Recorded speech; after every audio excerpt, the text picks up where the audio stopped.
Hi, my name is Margie and welcome to my kitchen today. What I've made is a really fun candy. I've actually, before a couple of days ago, I'd never made it before. So I've been working at studying it, and with my experience I figured I probably could do it. So my problem wasn't getting the texture right on the candy. My problem was more finding a really good recipe. So actually, over the last couple of days, I've brought together several recipes and the best of all those worlds, and I've made this candy. There's a lot of very talented candy makers out there, and they all have some really good ideas, so I sort of brought all those together, and I put this recipe together based on the ingredients that I like and the flavors I like. And we're going to get started right away.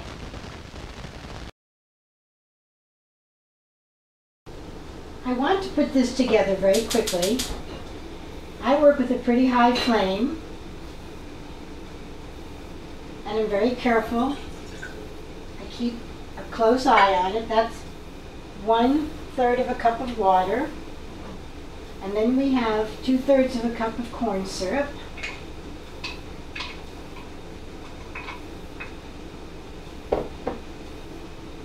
Two and a half cups of sugar, and then we're going to carefully stir this and let the sugar melt completely before it comes to a boil.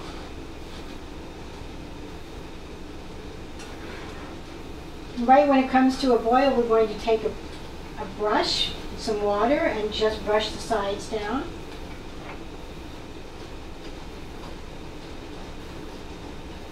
So I'm just going to keep an eye on this and stir it until all the sugar melts.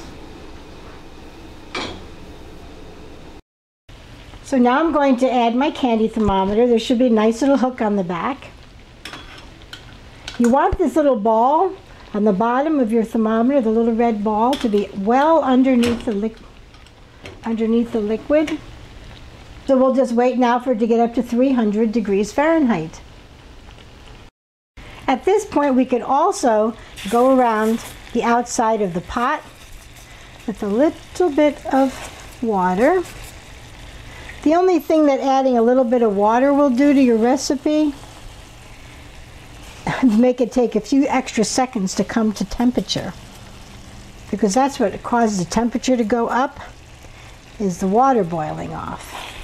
It's good to use a bowl to pour the candy into.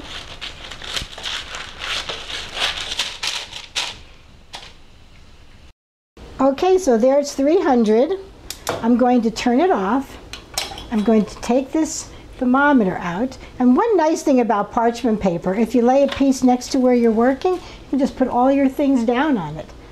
And I'm just going to wait 1 second, because I have 2 good teaspoons of baking soda here and 2 teaspoons of vanilla extract.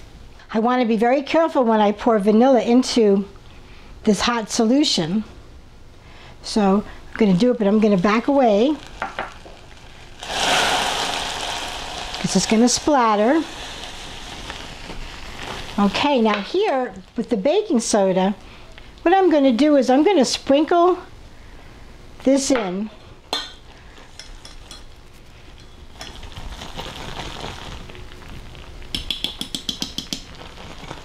Because one thing you really don't want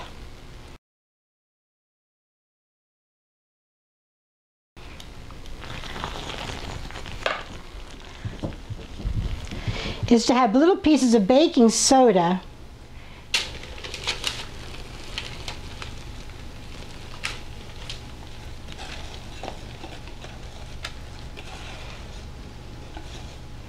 you don't want to have little pieces of baking soda in your candy, because that's very salty. So now that I've stirred that in and it all foamed up, these things fell in, I'm not going to worry about it. You want to keep it all very still, and you want to leave that candy for about 3 hours until it completely cools. I know it seems really thick, but it's going to calm down and it's going to settle. So I'll be back in 3 hours. This is the sponge candy, also called honeycomb. And I'm going to show you what it looks like when I break it up.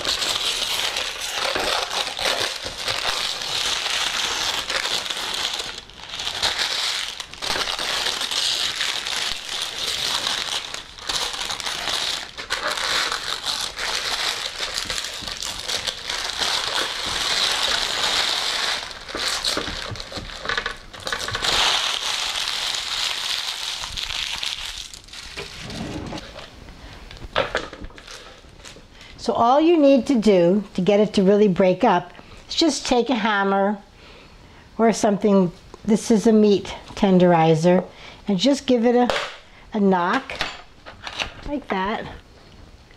And there's your candy. So you just want to break it up into pieces and then put it into